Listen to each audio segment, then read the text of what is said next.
जयपुर से इस वक्त की बड़ी खबर का रुख करते हैं। देखिए, प्रदेश में डीआई पाइप कंपनियों की मोनोपोली पैसा जमा कराने के बाद समय पर नहीं करती है पाइपों की सप्लाई। एडवांस बुकिंग होने के 3 से 4 महीने बाद पाइप सप्लाई किए जाते हैं और देश भर में करीब 8 कंपनियां ही डीआई पाइप की सप्लाई करती है।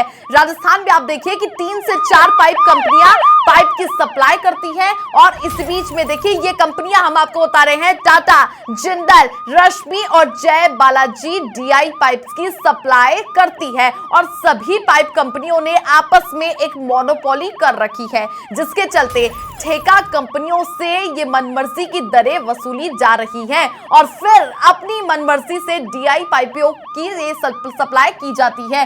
डीआई पाइप नहीं मिलने से ठेका के फार्मों के कार्यों में देरी होती हुई दिखाई दे रही है और एक तरफ महंगी दरों पर डीआई पाइप खरीदने को मजबूर हो जाते हैं, वहीं पर दूसरी ओर कार्य में देरी के चलते पेनल्टी की भी मार एक तरफ पड़ती हुई दिखाई दे रही है। छोटे और मझले ठेकेदारों को सबसे ज्यादा समस्याएं हो रही है। वहीं पर पीएचईडी के अधिकारी डीआई पाइपों के विकल्प पर कोई ध्यान नहीं दे रहे हैं। वरिष्ठ सहयोगी जितेंद्र शर्मा जुड़ चुके हैं। जितेंद्र जी, आखिर क्या है पूरा मसला? क्योंकि देखिए, पाइपों की यहाँ पर सप्लाई होने में देरी हो रही है, इससे काफी परेशानी का सामना करना पड़ रहा है।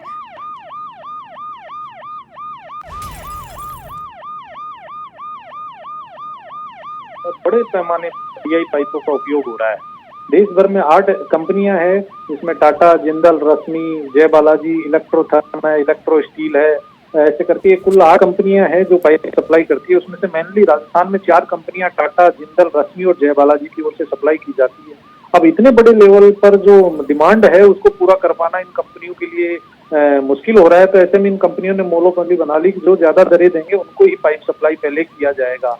राजस्थान में जो बीएसआर रेट है उससे कई ज्यादा दरें ये कंपनियां ठेकेदारों से वसूल रही है, ठेका कंपनियों से वसूल रही है और उसके बाद भी उनको 3 से 4 महीने बाद में पाइप बुकिंग करने के बाद में पाइपों की सप्लाई कर रहे हैं। ऐसे में उनके प्रोजेक्ट का जो डिले है वो 3 से 4 महीने चल रहा है। एक तरफ ठेकेदारों को कार्य में देरी की मार पड़ रही है, जिसके चलते पेनल्टी लग रही है, दूसरी तरफ उनसे ये जो डीआई कंपनियां हैं वो ज्यादा दरें वसूल रही है। वहीं सबसे बड़ी चीज ये है कि जो डीआई पाइप कंपनियां हैं वो पाइप समय पर नहीं मिलने से जो जेजेएम के प्रोजेक्ट है, अधिकांश प्रोजेक्ट वो समय पर पूरे नहीं हो पा रहे हैं, उनकी गति नहीं मिल पा रही है।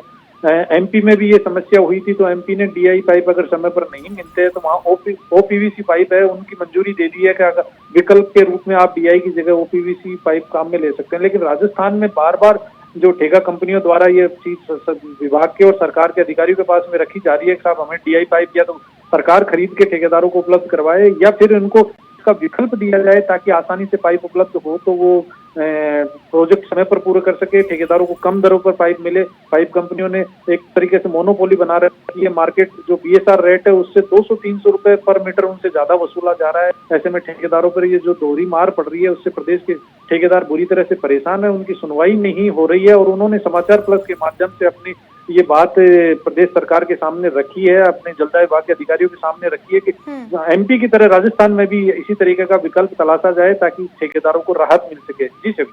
चलिए, बहुत शुक्रिया जितेंद्र जी तमाम जानकारी साझा करने के लिए। तो देखिए, ये देश भर में 8 कंपनियां डीआई पाइप सप्लाई करती है, लेकिन ठेकेदारों को यहां पर काफी परेशानियों का सामना करना पड़ रहा है। 3 से 4 दिन लग जाते हैं पाइपों की सप्लाई में, लेकिन अब देखना ये होगा कि कब तक ये इसका समाधान किया जाता है।